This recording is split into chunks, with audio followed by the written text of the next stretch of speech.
Kuki hari igihe urota ukora imibonano mpuzabitsina ukaba usenga cyangwa se ukaba udasenga, ukaba udakunda gukora imibonano mpuzabitsina ariko ukabirota? Ni ukubera iki? Uyu munsi tugiye kurebera hamwe impamvu ituma urota ukora imibonano mpuzabitsina, waba uri umusore waba uri umukobwa. Ubutaha bwo tuzareba mu gihe uri umugabo ukarota uri gukora imibonano mpuzabitsina haba habaye iki. Wigeze urota uryamanye n'umuntu wabyuka ukavuga ngo, cyangwa ukibaza uti ibi bintu bisobanuye iki? Ku muntu usenga, ese ni icyaha? Ese ni ibisanzwe cyangwa hari icyo ubwonko buri kukubwira? Uyu munsi ngiye kugusobanurira impamvu nyazo zituma ibi bintu bibaho. Mbere na mbere banza ukore subscribe, kanda subscribe, hanyuma rero tujyane akantu ku kandi, ukande na like numva kino kiganiro kikuryoheye. Ikintu cya mbere nyamukuru gituma ushobora kurota ukora imibonano mpuzabitsina kandi rwose udaheruka no kubikora umaze nk'icyumweru utabikora, cyangwa se ugasanga n'ukwezi kuriritse, cyangwa se ugasanga imyaka 5 iriritse udakora imibonano mpuzabitsina, warangiza ukabirota. Mbere na mbere hari ikintu ngiye kukubwira. Ndagira nkubwire yuko kenshi umubiri hari igihe wenda udakunda gusambana cyangwa udakunda kuryamana guhuza ibitsina, utarigeze cyangwa se ubikora no mu buzima bwawe ukaba ukiri isugi, ariko kubera imyaka ugezemo umubiri ukagira ikintu cyitwa ubwivumbure. Hari ibintu biba ku mubiri wacu ku buryo udashobora kubitegeka. Ikintu cya mbere ni uko umubiri ushobora kugira ubwivumbure, hahandi imisemburo iba itangiye kugira gute, kuba ishobora gukenera intanga runaka cyangwa se imibonano, ku buryo umubiri wawe uba ukeneye imibonano. Noneho ibyo bintu iyo bitabaye ugira ikintu cyitwa kubitekereza. Niyo mpamvu ikintu cya mbere ari ibitekerezo byinshi ufite ku mibonano. Iyo uhora utekereza cyane ku mibonano cyangwa ukareba porunogarafiya cyangwa se ukareba ibintu bifitanye isano n'imibonano, cyangwa se ugahobera n'umuntu mudahuje igitsina mu buryo bubyutsa irari ry'ibitsina, ushobora kuza kumurota nimugoroba cyangwa se nijoro muri gukora imibonano. Iki kintu niko kimeze. Rero ubwonko bwo buhita bugira gute? Ubwonko bwongera gukora igarura-mitekerereze yigeze kuba, ubwonko bukabishyira mu nzozi igihe uryamye. Bwabishyira mu nzozi bwo buhita bubisohora. Nimba wigeze kujya kuryama n'umuntu ukareba ikanga, ukabyanga, ugahatiriza, nijoro ushobora kuza kubirota noneho uri kubikora bya nyabyo. Ese ni icyaha? Turaza kubireba niba ari icyaha ku bantu basenga, ku bantu batajya bakora imibonano mpuzabitsina, ku bantu batabikunda. Ese uba ukoze icyaha? Noneho ikintu cya kabiri ni irari rya kamere, rishobora gutuma urota inzozi zirimo umubano wo guhuza ibitsina nijoro. Irari rya kamere ribaho, icyo twakwita sexual desire.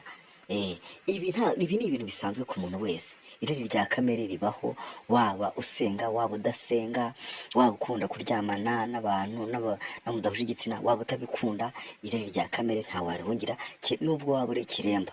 N'ibiremba nabyo, baba ibiremba niba abantu batagira ubushobozi kuko bakumva barabishaka ariko yajya kubikora bikanga, nawe ushobora kubirota. Bishobora kubaho, ushobora kubirota, yamara kubirota yajya kubikora bikanga nyine, kubera ko nta bushobozi umubiri, nta mbaraga zo guhaguruka umubiri ufite. Ibi rero ni ibisanzwe ku muntu wese, kubera ko umubiri wawe uba ufite ubushake budasanzwe.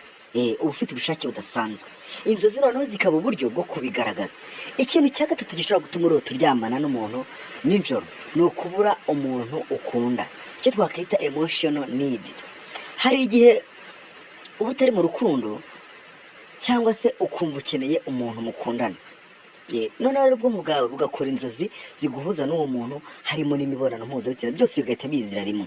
Ugasanga hari umuntu wabonye ukifuza kumukunda, we kujya ahantu anyura ukamutegereza kugira ngo hanyure umusuhuze, kubera ko uri guhora mu bitekerezo, bigatuma nijoro uza kumurota. Iyo umurose rero ntabwo urota muhura gusa, ahubwo urota muri no gukora imibonano mpuzabitsina.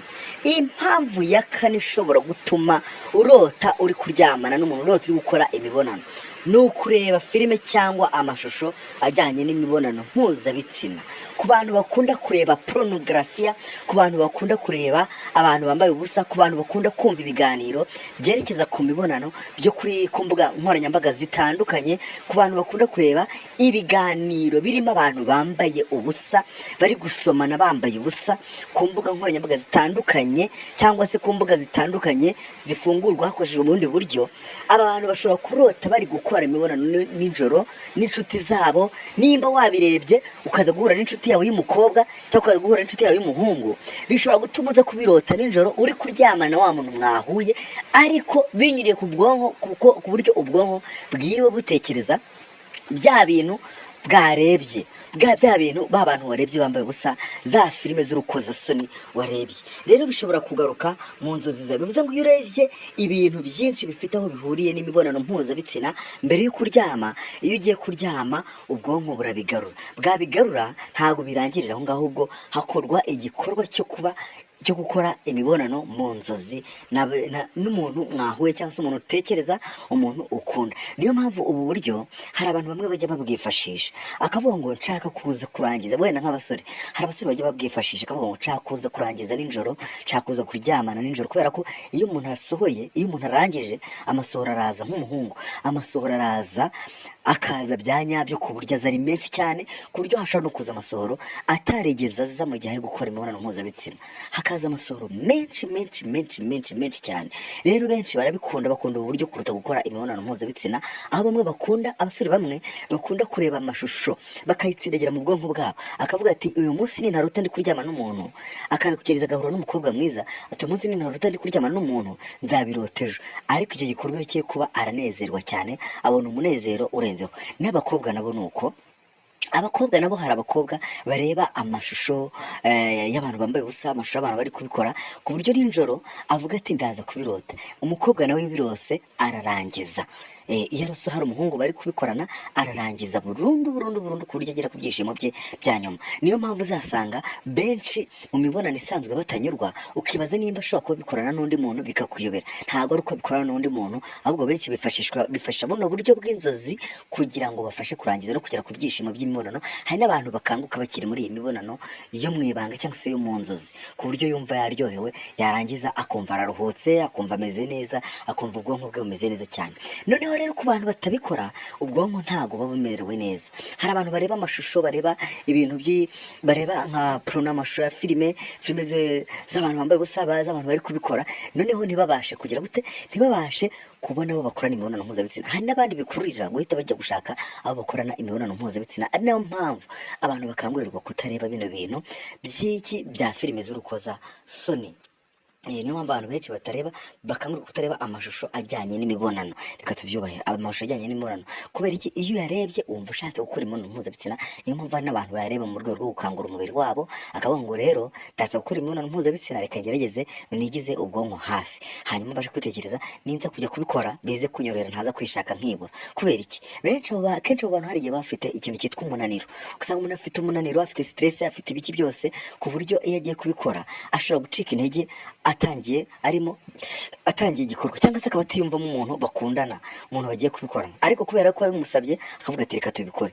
Rero benshi babigenza gute? Benshi bareba amashusho agaragaza imibonano, abandi benshi bakareba filime zigaragaza ibintu nk'ibyo ngibyo, abandi bakareba amafoto y'abantu beza bisumbuyeho, abandi bakumva ibiganiro bijyanye n'imibonano, kugira ngo bya bikorwa bize kuba hafi. Rero icyo kintu kiramutse kitabaye, nyuma y'umunsi umwe, 2, 3, ubushakashatsi bugaragaza ko ashobora kurota ari gukora imibonano mpuzabitsina, kandi yabikoze ashobora kugera ku rwego rwa nyuma rwo kurangiza, kandi akagira umutuzo mu bwenge bwe. Niyo mpamvu hari abantu benshi bifashisha ubwo buryo bubiri. Hari abareba amashusho y'imibonano kugira ngo baze kubasha kubikora mu buryo bwiza, hari n'abayareba kugira ngo baze kugira inzozi zabo nziza zihuje n'umunezero wabo w'umubiri n'ubwonko, babashe kuruhuka mu bwonko. Ikintu cya gatanu gishobora gutuma urota uri gukora imibonano mpuzabitsina ni stress n'amarangamutima akomeye. Igitangaje ni uko stress nayo ishobora gutuma urota ibi bintu. Muri kumva ikintu kirakomeye. Ni gute stress ishobora gutuma utekereza urota ibi bintu, ku buryo rwose ishobora gutuma uri gukora imibonano? Ni ukuvuga ngo ubushakashatsi bugaragaza ko ubwonko bushaka uburyo bwo gusohora ayo marangamutima. Ni ukuvuga ngo niba hari ibintu byaguhezemo, ugashobora kuba ari agahinda, ushobora kuba umaze iminsi utekereza ku mibonano mpuzabitsina, ushobora kuba utekereza ku bintu byakubera umutwaro, noneho ubwonko bukarema ku buryo ayo marangamutima asohotse mu gihe utabashije kugira umuntu ubibwira. Niyo mpamvu ari byiza kujya ahantu ukibwira, ukiganiriza, cyangwa ukareba inshuti yawe ukaganiriza ibintu bikuremereye mu bwonko. Kubera iki? Kubera ko stress ishobora gutuma urota ibintu bidasanzwe. Hari abantu barota bari kugwa mu cyobo, hari abantu barota babirukankana, hari abantu barota bari mu bindi bintu bitandukanye, hari n'abandi barota bari gukora imibonano. Ni ukuvuga ngo ubwonko bwa buri gushaka uburyo bwasohora, bwagabanya amarangamutima aremereye ibitekerezo byawe cyangwa se ubwonko bwawe. noneho rero ni ibisanzwe, icyo nakubwira cyo ni uko icyo bisobanuye bino bintu ni ibisanzwe ku bantu benshi, ntabwo bivuze ko ugomba kubikora mu buzima busanzwe. Ntabwo bivuze ko ugomba kubikora mu buzima busanzwe ngo nimba wumva urangiza nta muntu uhari ngo bivuge ko ugomba kwikinisha kugira ngo urangize. Oya, iri byirinde, ahubwo buriya buryo bugufasha kuruhura ibitekerezo byawe n'ubwonko bwawe nk'uko wagakoze imibonano. Noneho rero abantu benshi niba byarakubayeho, uzumva ukuntu kurota uri gukora imibonano n'umuntu biryoha cyane cyane cyane kenshi kurusha kuba uri kubikorana n'umuntu. Kubera iki? Uba warangije udakoze icyaha, nta muntu musambanye, nta muntu muryamanye, kandi uba warangije nta muntu n'umwe uzakubwira ngo wamuteye inda cyangwa se ngo yaguteye inda. Uba urangije umeze neza.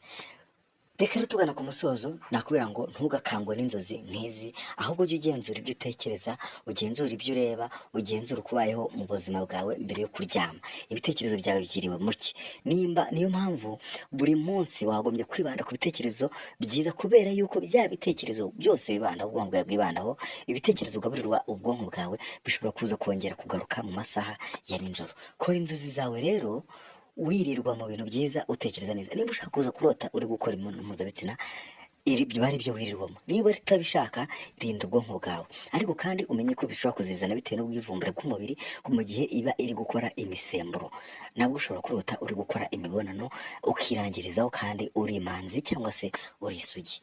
Hanyuma rero nakubaza wowe kuri iki kintu kiganiro twari tugiranye ku musozo, wigeze kurota ibintu nk'ibi?